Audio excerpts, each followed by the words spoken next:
महापालिकेच्या निवडणुका जवळ येत आहेत आणि त्यामुळं राजकीय नेत्यांचं पुण्यामध्ये आगमन होतंय। उद्धवजी ठाकरे,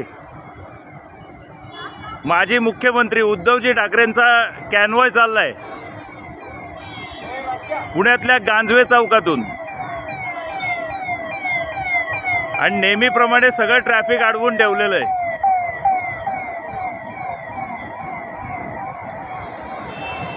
हे बघा किती गाड्या आहेत ते बघा फक्त।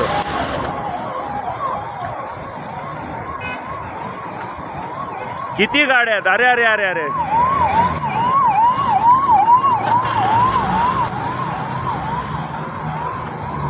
सत्ता असली काय नसली काय, दे दनादन।